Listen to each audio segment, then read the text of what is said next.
Assalamualaikum warahmatullahi wabarakatuh.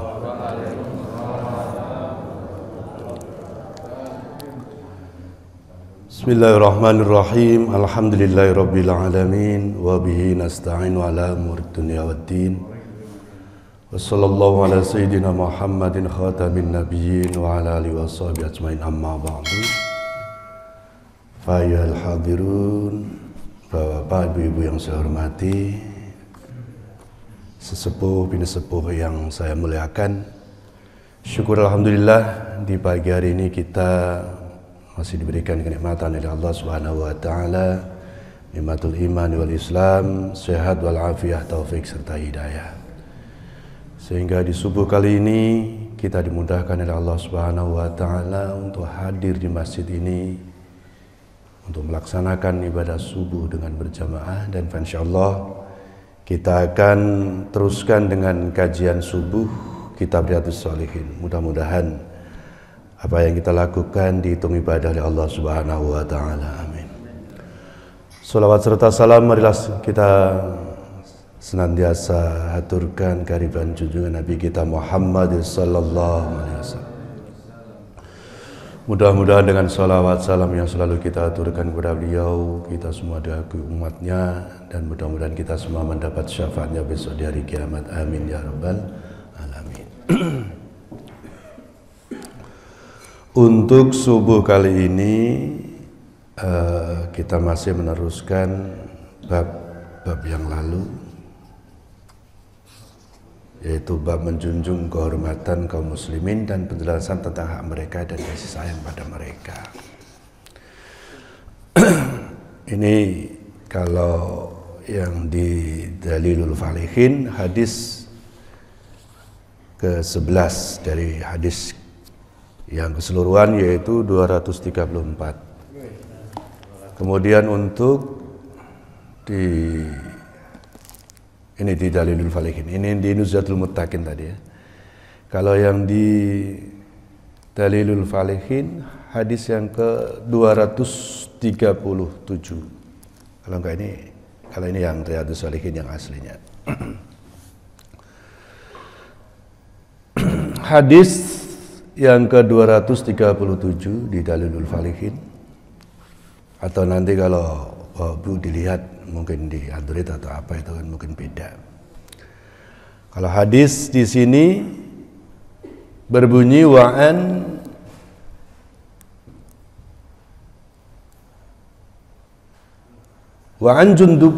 Jundabi bin Abdullah radhiyallahu an qala Rasulullah sallallahu alaihi wasallam, man shalla salatas subhi fahuwa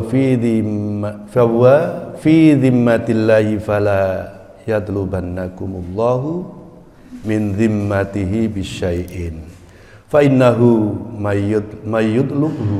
mayyadlubuhu fi dhimmatihi bisyai'in yudrikhu thumma yakubbuhu ala wajhihi fi nari jahannam.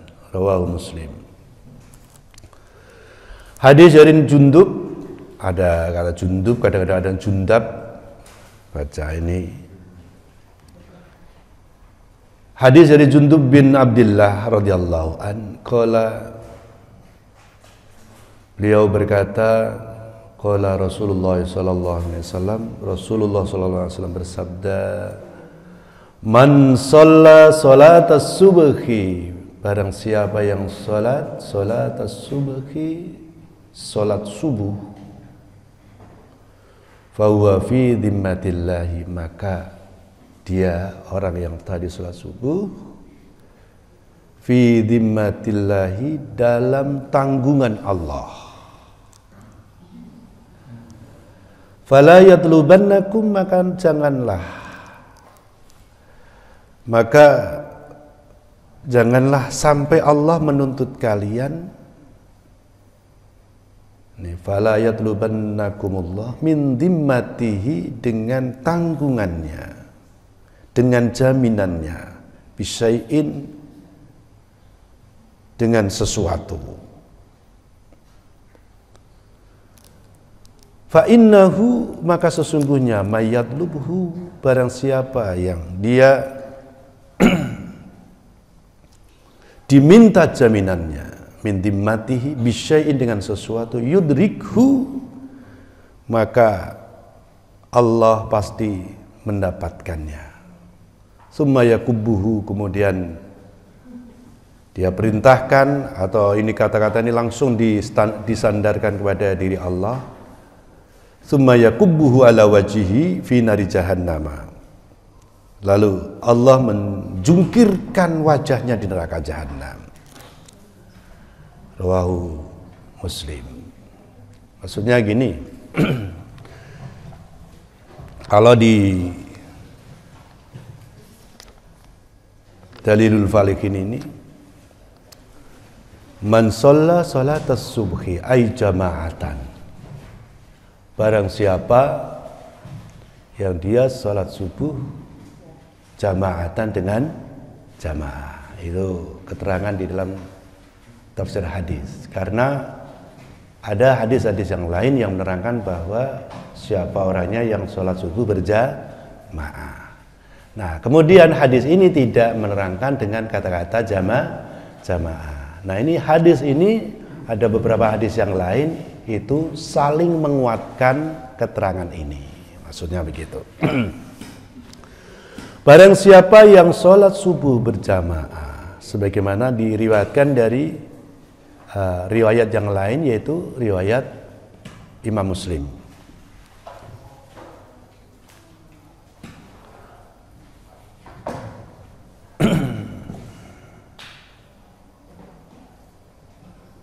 Fahuwa fi dhimmatillahi, maka dia ada di dalam tanggungan Allah. Maksudnya adalah di dalam amanahnya, atau ada pada janji Allah Subhanahu wa ta'ala.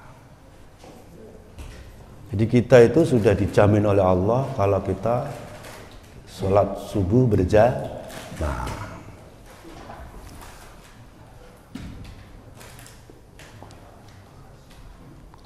Kenapa kok seperti itu? Wa ka'annaha khussat bidzalika li'annaha awalun nahri. Karena subuh itu dikhususkan di situ adalah awal nahar, awal pagi, awal siang. Jadi kalau kita mulai dengan sholat subuh berjamaah, maka kita mendapat jaminan dari Allah Subhanahu wa ta'ala. Jadi awal yang baik didahului dengan awal yang baik. Makanya kemudian ada juga keterangan orang salaf dulu, orang-orang di zaman-zaman Rasulullah, ketika ada orang yang sholat subuh berjamaah rajin, kemudian kok mau mendolimi dia, itu jangan. Dia itu sholat subuhnya rajin. Nah, digitu sampai. Atau di sini kalau orang suka sholat subuh berjamaah, maka jangan sampai kita ragu dengan apa-apa yang bakal Allah berikan kepada kita. Itu bisa seperti itu juga. Jadi kalau orang itu Pak ya, kalau kita sudah sholat subuh berjamaah, maka hati kita harusnya mantap dengan apa yang Allah mau berikan kepada kita. Mau nyari rezeki, mau apa, harusnya semua mantap. Atau bisa jadi gini, ketika orang itu sholat subuh berjamaah karena dia pada tanggungan Allah bagi orang lainnya, maka kita harus menjaga amanah itu. Jangan sampai kita mengganggu dia. Jadi ada istilahnya itu, untuk diri orang yang melakukan sholat subuh, atau orang lain yang melihat bahwa dia itu adalah orang yang salih yang biasa sholat subuh berjamaah. Begitu. Jangan malah kalau kita itu sholat subuh berjamaah kemudian kita tidak mantap dengan apa yang bakal nanti Allah berikan, termasuk minta rizki, usaha-usaha yang lain gitu kan. Jangan sampai malah justru ragu-ragu sendiri. Padahal Allah berjanji barang siapa yang sholat subuh berjamaah dia ada pada tanggungannya. Lah kalau kita sendiri malah ragu-ragu kan repot. Seakan-akan kita justru mempertanyakan tanggungan Allah Subhanahu wa ta'ala. Gitu. Harusnya lah mantap dah. Fi dhimmatillah. Nah, kemudian fala yatlubannakumullahu bi syai'in min dhimmatihi, maka janganlah Allah menuntut kalian dengan sesuatu dari tanggungannya. Maksudnya apa? Kalau orang yang sholat subuh berjamaah tadi kemudian dia dizalimi, dia menuntut aku itu ada tanggungan Allah, tapi diganggu orang, maka ketika dia menuntut kepada Allah, ya Allah, dulu engkau pernah berfirman melalui Rasul engkau bahwa barang siapa yang sholat subuh berjamaah ada pada tanggungan engkau, tapi aku didolimi ini, maka aku tuntut dia, umpama begitu Pak ya. Itu betul-betul tuntutan itu bakal disampaikan. Itu makanya harus hati-hati ya, orang yang biasa sholat subuh kok kita sembarangan, itu jangan sampai kepada dia. Hati-hati. Bahkan juga jangankan kok sholat subuh, sholat yang lain, orang yang salih, orang-orang yang nakal saja, itu kadang-kadang pada ustadz, kepada orang yang salih, yang baik, itu kan sungkan juga Pak ya. Pasti sungkan juga untuk ngusilin dia, itu sungkan. Itu bukti bahwa dia ada pada tanggungan Allah Subhanahu wa ta'ala. Karena yaitu tadi, barang siapa yang menuntutnya, ini bukan tadi, janganlah sampai Allah menuntut kalian di dalam tanggungannya dengan sesuatu pun. Karena sesungguhnya fa innahu mayyatlubhu, barang siapa yang menuntut kepadanya min dhimmatihi, dari tanggungan Allah, bisain dengan sesuatu, yudriku, maka dia akan bakal menemukan padanya. Summa yakubu ala wajihi, kemudian dia Allah, ini langsung diperintah istilahnya rujuk failnya itu kepada Allah. Summa yakubu, kemudian Allah perintahhu kepadanya, ala wajihi, atas datnya, fi nari jahannam, ala wajihi, atas wajahnya, wajah orang yang tadi bisa jadi orang yang menzalimi tadi, fi nari jahannama, di dalam neraka jahanam.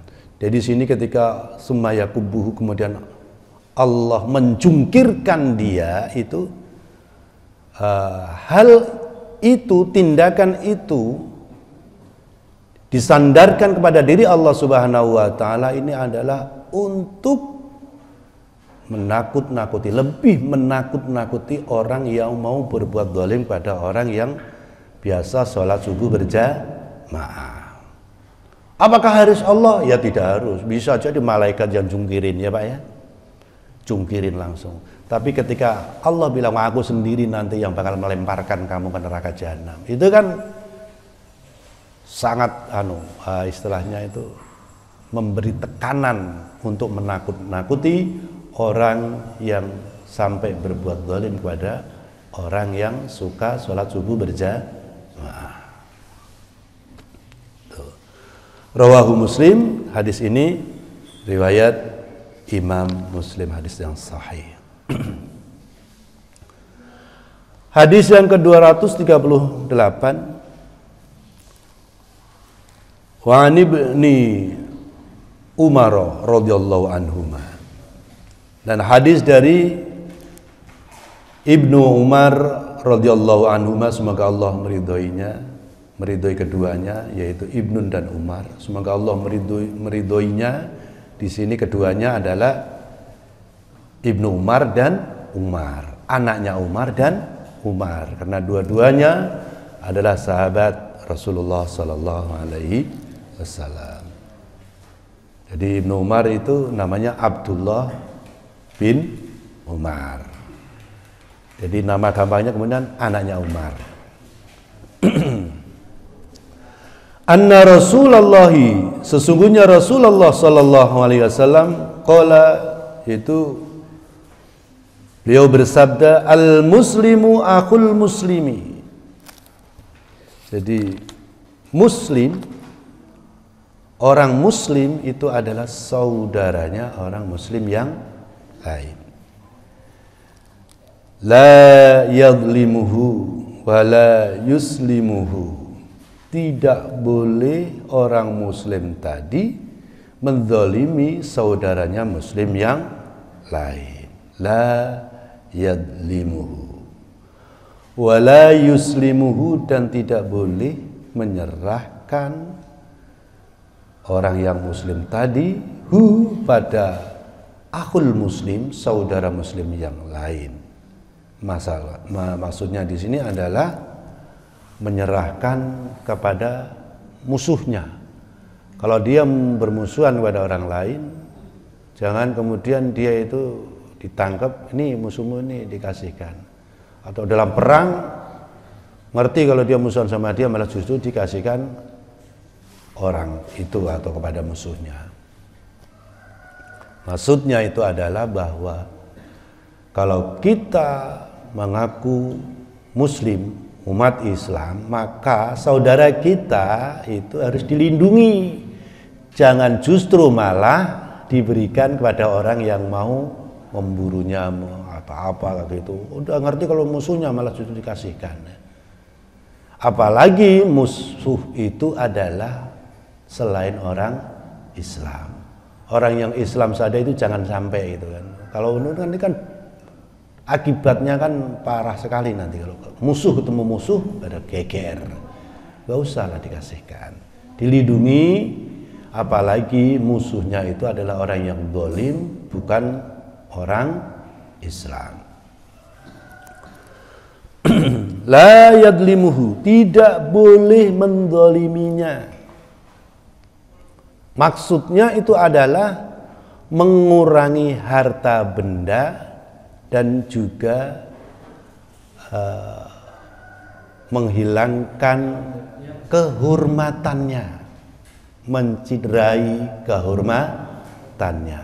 Zalim di sini bisa zalim secara materi, yaitu hal harta dikurangin, direbut dan lain sebagainya kan. Juga tidak boleh menyentuh harga dirinya. Kemudian ketika ada larangan bahwa tidak boleh menzaliminya dan tidak boleh menyerahkan saudara muslim tadi ke orang lainnya, kemudian ada anjuran, man kana fi hajati akhihi, barang siapa yang dia menunaikan atau menghilangkan, atau di sini istilahnya man kana fi hajati akhi, barang siapa yang membantu menyelesaikan hajat kebutuhan saudaranya, kana Allahu fi hajatihi, maka Allah akan menyelesaikan hajatnya. Maksudnya hajat di sini banyak sekali, bisa hajat dunia, bisa hajat akhirat. Jangan kemudian terus karena aku udah nolong orang kok saya tidak pernah ditolong orang. Dia sudah saya tolong kok tapi dia tidak mau menolong. Jangan nuntut seperti itu. Karena bisa jadi nanti justru pertolongan itu datangnya itu pada saat-saat tertentu yang memang harus butuh pertolongan. Nah, itu biasanya itu kalau kita lihat itu hal-hal yang sangat-sangat genting. Bisa jadi orang lain yang justru yang menolong. Jangan harus orang itu. Dia saya tolong malah justru begini. Kecewa. Padahal Allah sudah berjanji kalau orang mau menolong saudaranya, menyelesaikan hajat saudaranya, maka Allah akan menolongnya. Loh, kok kita mempertanyakan gitu loh. Harusnya ketika kita menolong orang, ya sudah. Jangan kita meminta orang itu untuk membalasnya. Karena yang mau membalas adalah Allah Subhanahu wa ta'ala. Kalau kita menolong orang kepengen balik, namanya apa, Pak? Pamrih. Loh, itu mah tidak jadi amal nanti kalau begitu. Harusnya ketika kita menolong orang itu, ya sudah, kita nolong saja. Karena Allah janji akan menolongnya. Bisa jadi bukan lewat orang itu, tapi orang lain. Lewat orang lain. Atau nanti justru malah Allah tolong ketika dia mendapatkan kesulitan di hari kiamat. Kan gitu kan. Kadang kita kepengennya cash melulu sih, jadinya ya kalau nggak cash tuh nggak mantep kayak gitu ya. Loh kalau begitu kan orang tidak ada yang tidak beriman. Coba kalau sholat subuh ya, sholat subuh itu kan pahalanya itu lebih baik daripada dunia seisinya. Loh, terus Bapak sholat subuh, bawa tentengannya aja kayak gitu, beras 5 kilo, sirup, mie, daging, bawa pulang. Kira-kira semuanya pada ke masjid semua enggak itu? Wah, ke masjid semua. Makanya tidak dibuat cash seperti itu, ya biar diuji. Jadi orang itu mengaku Islam itu pada justru malah ujiannya itu banyak. Jangan kemudian begini, orang sudah sholat, sudah merasa bahwa dia berusaha untuk sholih, tapi kemudian dia itu gini, saya itu sudah sholat, sudah ini, kok hidup saya kok melarat melulu. Lah memang ada hubungan apa? Ya kan? Karena kita merasa kurang jadi melarat. Kalau kita syukur sedikit, alhamdulillah, ya kita pasti jiwa kita menjadi orang yang kaya. Tapi kalau kita merasa kurang, banding-bandingin sampai itu bisa beli mobil, beli ini, ya kurang terus. Tapi kalau kita apa yang diberikan Allah itu kita syukuri, ya alhamdulillah bisa makan, ya perasaan itu bisa kaya. Jangan terus kemudian menganggap bahwa orang yang selalu ingin mendekatkan diri kepada Allah terus kemudian hidupnya enak, duitnya banyak. Malah justru yang semakin dia itu mau riyadhah untuk menuju kepada Allah Subhanahu wa ta'ala itu diuji terus. Jangan terus gini, wah dia nggak pernah sholat sih hidupnya jadi melarat. Loh, apa hubungannya kan? Makanya dia susah. Makanya itu keluarganya pada sakit-sakitan, dia kemudian gini begini. Nggak ada hubungan seperti itu. Justru orang yang mau takarrub, berusaha mendekatkan diri kepada Allah Subhanahu wa ta'ala, justru malah dia diuji apakah dia benar-benar. Maka itu ahasiban nasu ayyutraku ayyaqulu amanna wa hum la yuftanun. Ada kan Al-Qur'an begitu? Apakah kalian itu menyangka? Apakah salah satu dari kalian itu menyangka kalau sudah mengatakan beriman kemudian Allah biarkan tidak diuji lagi? Justru orang yang seperti itu diujilah lagi. Berikutnya tadi tidak boleh zalim, justru kemudian ada anjuran man kana fi hajati akhihi kanallahu fi hajatihi, maka dia Allah nanti maka Allah lah yang bakal membalas atau menunaikan hajatnya. Wa man farraja an muslimin kurbatan farrajallahu anhu biha kurbatan min kurabi yaumil qiyamah. Barang siapa yang menghilangkan farroja itu hasilnya sesuatu yang sempit itu kemudian ditarik biar luas, biar lebar.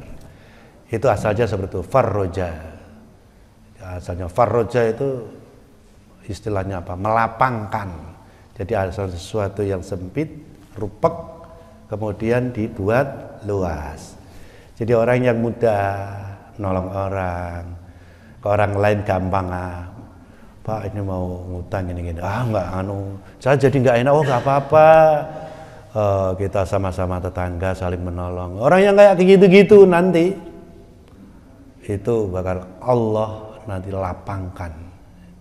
Jangan kemudian begini, kamu itu dikit-dikit minta tolong ini kan sudah dia tadi untuk minta tolong saja sudah kehormatannya sudah ditaruh serendah-rendahnya, ya kan? Orang yang minta tolong kan orang kayak ngemis-ngemis, Pak, ya. Orang ngutang ke bapak kayak gitu, kira-kira dia enggak? Saya mau ngutang kamu, mana duitnya? Kan enggak gitu. Pasti dengan baik, baik. Pak, mohon maaf ini mengganggu, gitu-gitu kan? Yang asalnya orang itu sombong, orang itu tidak hormat ke orang yang tadi, itu pasti dia akan menaruh kehormatannya itu serendah-rendahnya. Loh, kalau sampai kemudian disinggung lagi itu akan hancur, lebih hancur lagi. Man farroja itu tadi, man farroja an muslimin, barang siapa yang melapangkan an muslimin dari orang muslim, kurbatan itu ada sesuatu kesempitan. Kurbatan itu kebutuhan yang mendesak, ada bisa diartikan seperti itu. Farrojallahu anhu biha, maka Allah akan melapangkan darinya biha dengannya, dengan dia menolong orang tadi, maka Allah akan menolongnya min kurabin dari banyak kesulitan yaumal kiamati, besok di hari kiamat. Jadi kata-kata pertama itu adalah kurbatan. Jadi orang yang mau melapangkan saudara muslim kurbatan, kurbatan itu satu kesulitan. Kalau diartikan secara detail, farrojallahu anhu biha, maka Allah akan melapangkan darinya biha dengan tadi kurbatan, kesulitan min kurabi yaumil kiamati, dari kesulitan hari kiamat. Wa man satara musliman satarahullahu yaumal kiamati, barang siapa yang menutupi, di sini maksudnya adalah menutup aib musliman, orang yang muslim, satarahullahu yaumal kiamati, maka Allah menutupi orang yang mau menutupi aib orang lain tadi, yang khususnya adalah orang yang muslim, yaumal kiamati, besok di hari kiamat. Menutupi di sini, kalau di dalam tafsir hadis itu, apakah kemudian kalau dia berbuat jelek itu ditutup-tutupi? Kira-kira ditutupi enggak kalau dia berbuat jelek?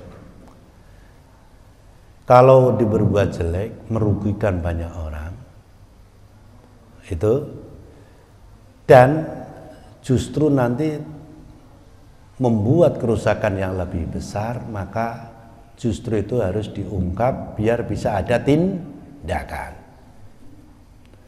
Tapi kalau dia cuma istilahnya sesuatu yang sepele yang dia itu tidak, kalau diungkapkan, kemarin dia sebenarnya bukan jelek, mungkin itu adalah sesuatu yang ditutupi oleh orang itu.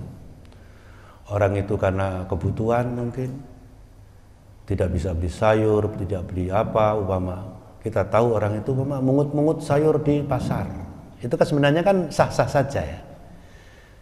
Tapi kemudian kalau orang itu tuh suka mengutin sayur di pasar, malu kan kira-kira kan? Yang kayak gitu, wah itu jangan sampai diungkapkan, karena dia sendiri kalau diungkap itu adalah malu, jangan.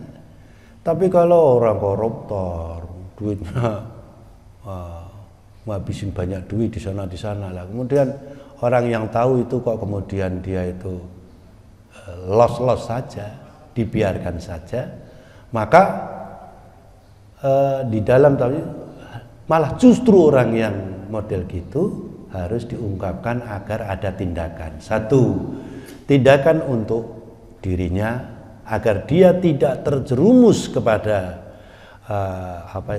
sesuatu yang tidak baik tadi yang dia lakukan. Yang kedua adalah untuk kemaslahatan orang banyak. Orang itu kan kalau sudah melakukan kejahatan dan sebagainya, kalau kita tidak kan malah bahaya. Dilaporin suka nyuri di sini karena banyak yang kehilangan, dia lihat, laporin. Itu berarti kan tidak menutupi. Ini di komplek kok hilang, melulu motor hilang, hilang, upama gitu. Kita tahu orang ini yang jadi biasa biang keroknya. Lah itu bisa dilaporin. Tapi kalau itu adalah aib-aib yang tidak melakukan untuk orang lain, menjadikan sesuatu yang madharat, tapi itu adalah aib-aib mungkin kehormatan, mungkin apa, kalau diungkap itu dia menjadi malu, kemudian hilang harga dirinya, maka seharusnya kita menutupinya, jangan sampai diungkap kepada orang lain. Berikutnya ini bahwa muttafaqun alaih, hadis ini adalah disepakati oleh Bukhari dan Muslim.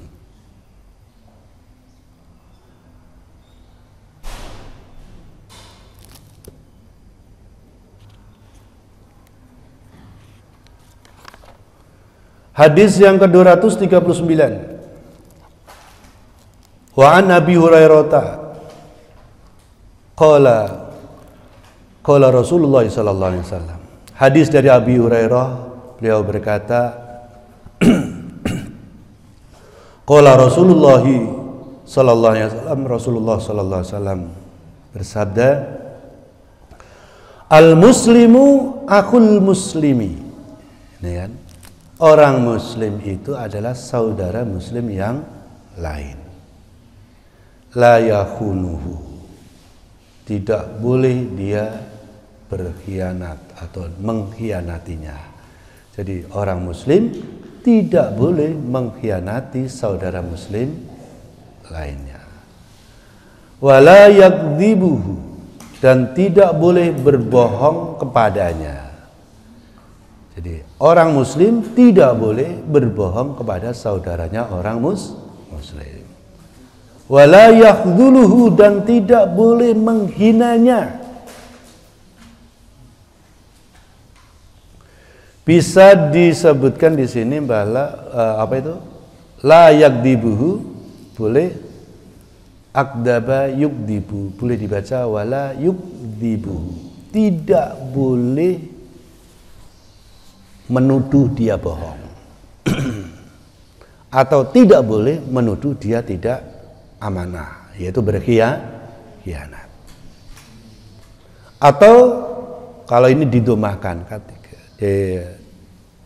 bahasa Arab itu kan gini, kalau kadzaba yakdibu itu berbohong, dari kata kadzaba yakdibu.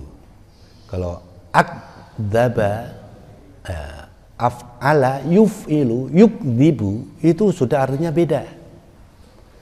Dari fa'ala yaf'ilu kadzaba yakdibu sama af'ala yuf'ilu if'alan gitu. Kalau anak-anak belajar tasrif itu beda. Nuduh dia bohong, nuduh dia nuduh dia berkhianat, nuduh dia menghinakan orang lain. Kamu itu suka berbohong, suka ini. Yang digitukan orang yang muslim, maka itu dilarang. Atau di sini dengan kadzaba yakdzibu, berbohong. Kita berbohong kepadanya tidak boleh. Atau kita menuduh dia berbohong. Janji-janji dia semuanya bohong. Tapi tidak bisa nyebutin mana yang bohong. Secara global saja. Nah, kalau kamu kemarin bilang begini tidak ditepatin, itu kan jelas. Dan itu beneran. Kalau itu untuk menagih kepada dia sesuatu, mungkin kita pernah ngutangin dia, tapi dia bilang tanggal sekian, malah dia nggak ngasih, itu berarti kan berbohong. Maka dia kemudian, kamu suka berbohong. Berarti bukan kita yang berbohong, tapi dia tadi yang sudah janji itu adalah berbohong. Berarti nuduh dia berbohong. Kalau itu benar, ya nggak apa-apa. Tapi kalau tidak benar, mengatakan bahwa dia tidak amanah, suka bohong, menghinakan orang lain, itu kan nama baik dia hancur. Apalagi kalau dia itu bakal calonan lurah umpama, Pak ya. Calonan lurah kira-kira gimana Pak kalau pas itu?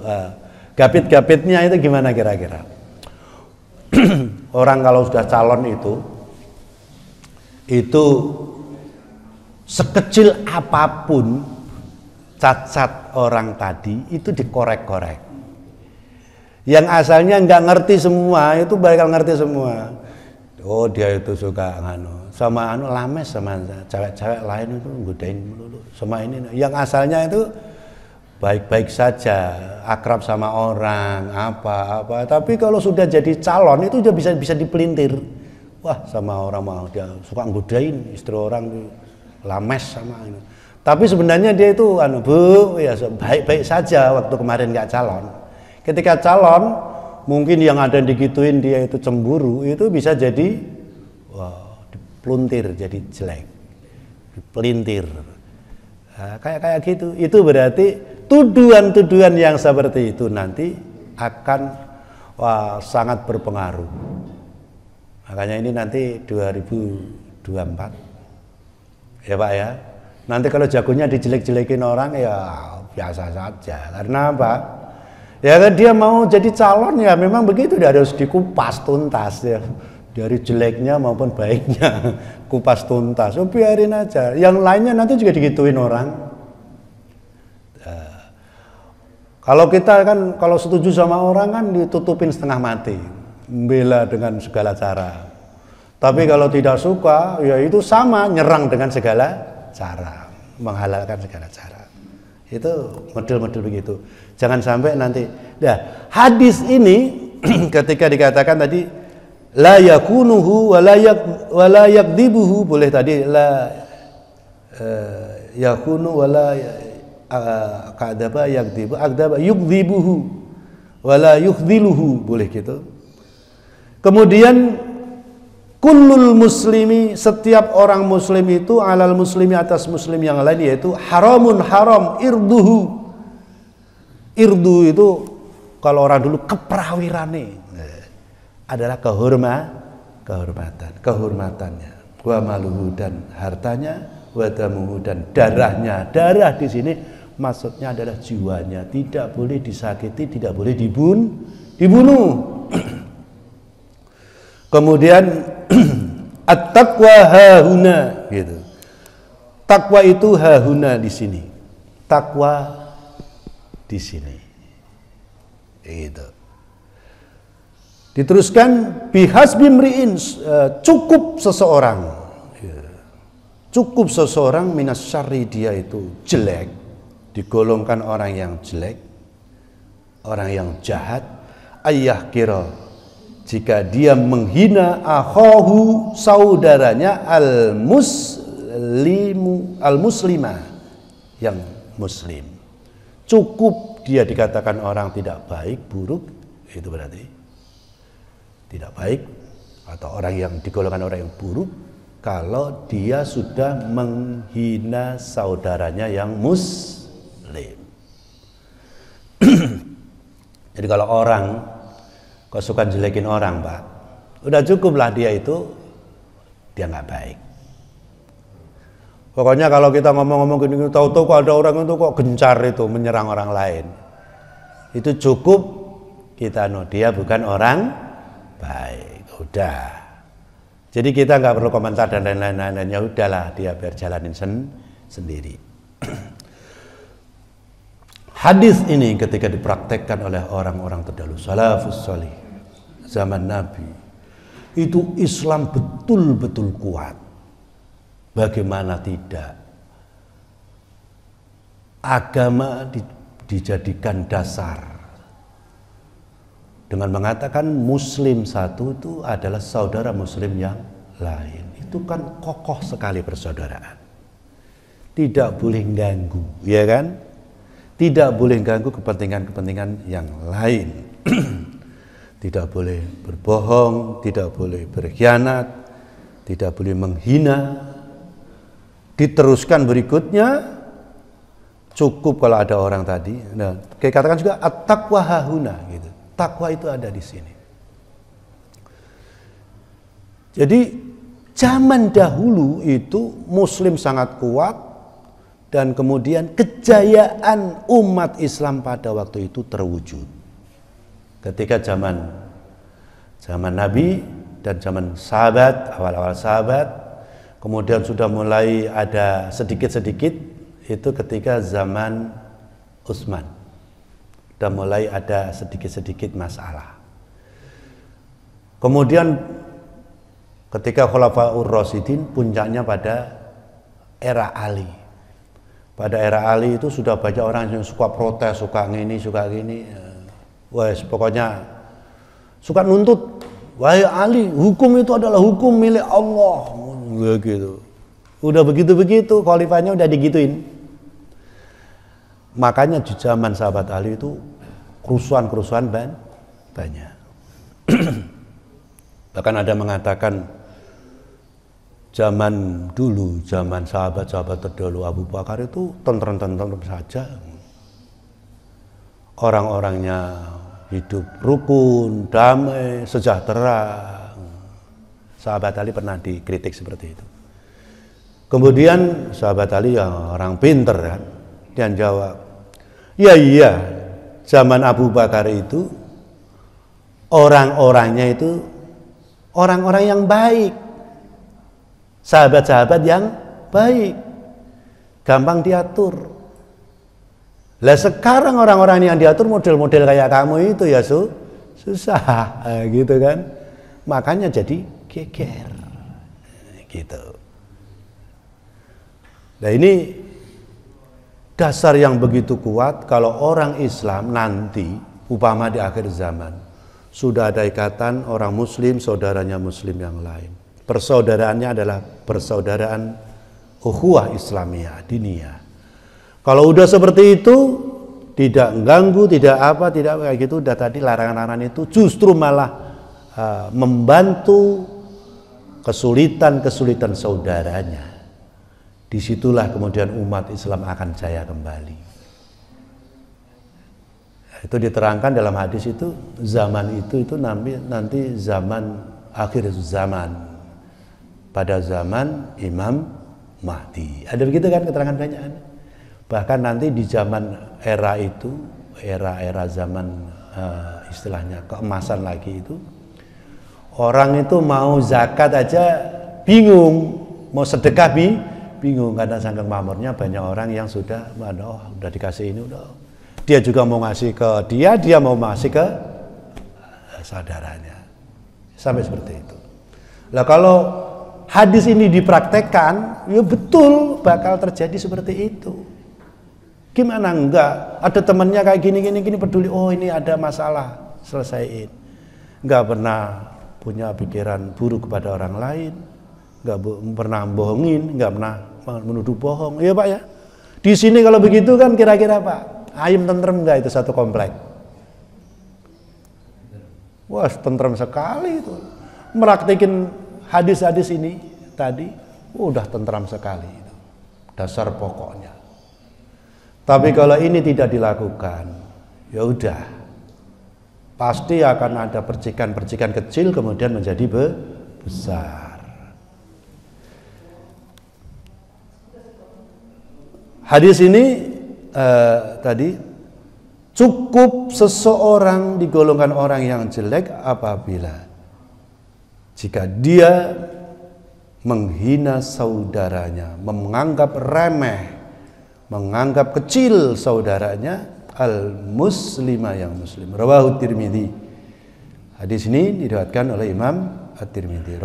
Meriwayatkan hadis siapa? At-Tirmidzi, Imam At-Tirmidzi. Wa qala, dan beliau At-Tirmidzi mengatakan bahwa hadis ini adalah hadisun hasanun, hadis yang bagus, hadis hasan. Udah jam berapa, Pak? Udah suruh? Udah, sedikit-sedikit lah. Yang penting itu tenang. Kalau banyak nanti malah justru enggak. Kelamaan males, Pak, ya. Orang itu kalau ngaji kebanyakan tuh males. Beberapa lah, yang penting nyantai-nyantai. Dikit-dikit ya, Pak, ya. Allahu a'lam bishawab. Ada yang mau ditanyakan? Itu kayaknya sih tinggal praktek sosial kok. Ya, Pak, ya. Kalau kita bisa jaga diri sendiri, nggak usah orang lain yang dituntut. Dia kok tidak boleh, tidak begitu, tidak begini, tidak begitu. Gitu. Kita sendiri praktekin, personal sendiri praktekin, udah ayam semua, tentrem. Jadi hadis, kalau ada hadis kayak gini, model kayak gini, jangan dibuat untuk menghakimi orang. Loh, ini hadisnya kamu sih nggak pernah begini, nggak boleh begitu. Tapi itu diterapkan kepada diri sendiri, gitu. Wong hadis kok untuk orang lain. Hadis itu diri sendiri. Kalau dipraktekkan pasti bagus. Tapi kalau kita sudah merasa ustadz ya, marah-marah ke orang lain kok pakai hadis. Dulu itu memang dia itu nggak kena hadis itu. La tagdob, jangan marah. Itu kan parah dia.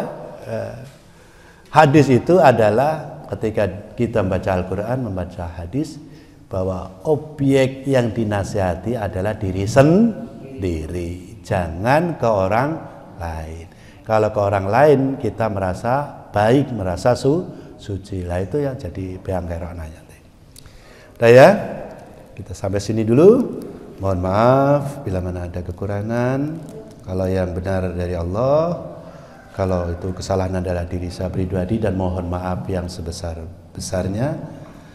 Kita tutup dengan doa kafaratul majlis. Bismillahirrahmanirrahim. Subhanakallahumma wa bihamdika, asyhadu an la ilaha illa anta, astaghfiruka wa atubu ilaik. Wassalamualaikum warahmatullahi wabarakatuh.